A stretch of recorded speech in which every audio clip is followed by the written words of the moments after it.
Dans cette vidéo, nous allons voir une méthode pour calculer l'image d'un nombre par une fonction f, puis nous verrons comment déterminer d'éventuels antécédents. Quand une fonction est donnée par son expression f de x, c'est-à-dire ce qui nous donne l'image d'un réel x par la fonction f, eh bien pour calculer l'image d'un nombre par cette fonction, il suffit de remplacer x par le nombre en question, en faisant attention de respecter des règles avec des signes opératoires, des parenthèses devant les signes moins, et ainsi de suite. Voyons sur un exemple. Nous avons la fonction f qui est définie par f de x égale 3x au carré moins 5 et on nous demande de déterminer l'image de moins 2 ou de calculer l'image de moins 2. Eh bien, je vais tout simplement remplacer x par moins 2, mais je prends quelques précautions. En effet, x est une lettre. Donc si je remplace x par le moins 2, si j'écris juste 3 moins 2, eh bien je ne ferai pas la bonne opération puisque entre le 3 et le x, il y a un fois. Donc je recommence à mettre le signe multiplication entre mes deux nombres. Et je mets aussi une parenthèse puisqu'il y a un moins et que je ne peux pas écrire deux signes opératoires à la suite l'un de l'autre. Donc ça me donne 3 fois moins 2 au carré, moins 5. Ensuite, je fais attention à respecter les priorités opératoires. Priorité à la parenthèse et à la puissance, donc je vais d'abord calculer moins 2 au carré, ce qui donne 4. Ensuite, priorité à la multiplication, je vais d'abord faire 3 fois 4, ce qui donne 12. Et enfin, je retranche 5. Et bien sûr, j'écris mon calcul en entier, je n'écris pas d'égalité partielle. Donc j'ai trouvé que l'image de moins 2 était 5, autrement dit f de moins 2 égale 7, pardon. Donc l'image, non 7 est l'image de moins 2 par la fonction f.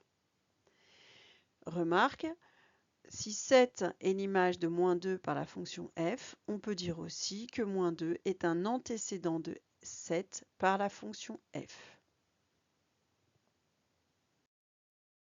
Ceci nous amène à voir la méthode pour déterminer d'éventuels antécédents d'un nombre y par une fonction f. Alors, tout à l'heure, j'ai dit l'image de x par une fonction f parce que l'image est unique. Pour les antécédents, eh bien, on peut en avoir aucun, on peut en avoir un, comme on en peut en avoir plusieurs. Raison pour laquelle, systématiquement, dans l'énoncé, on demandera d'éventuels antécédents pour ne pas vous orienter sur le nombre d'antécédents qu'il faudrait trouver. Alors, déterminer les éventuels antécédents, ça veut dire chercher x pour avoir f de x égale y. Donc cela revient à résoudre une équation. X n'est plus une variable, x est une inconnue, c'est-à-dire un nombre que l'on cherche à déterminer. Voyons sur un exemple, on nous demande de déterminer d'éventuels antécédents de moins 3 par la fonction f, définie par f de x égale moins 5x plus 7. Pourquoi éventuel? Nous avons vu tout à l'heure, pour déterminer, on pouvait déterminer l'image d'un nombre. Parce que quand j'ai un réel x, l'image de x est unique. C'est la définition d'une fonction.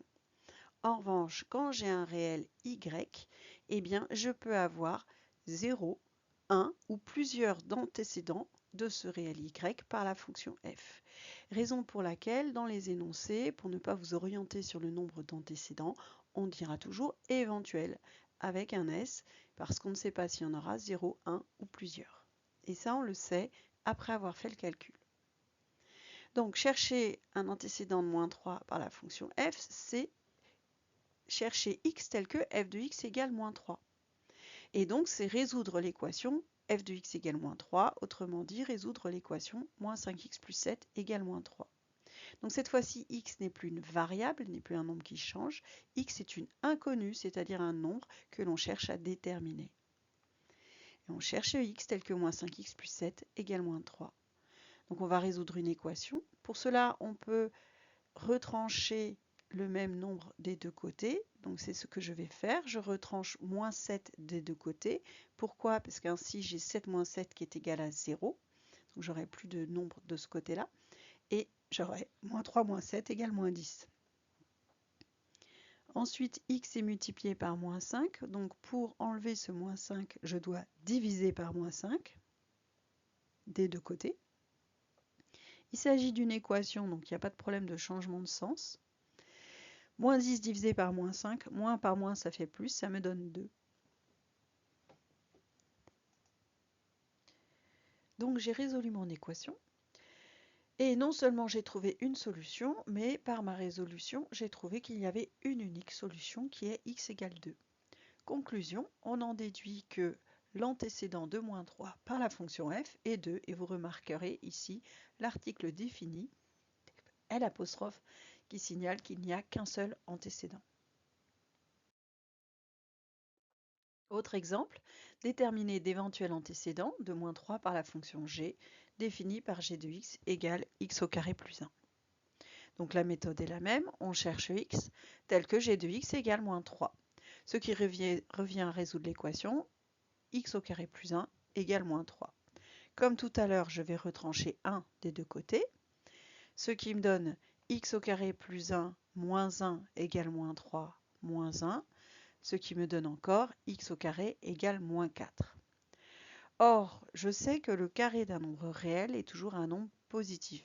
Par conséquent, l'équation x au carré égale moins 4 n'a pas de solution. Donc, moins 3 n'a pas d'antécédent par la fonction g. J'ai résolu l'équation, j'ai trouvé que l'équation n'avait pas de solution, donc moins 3 n'a pas d'antécédent par la fonction g.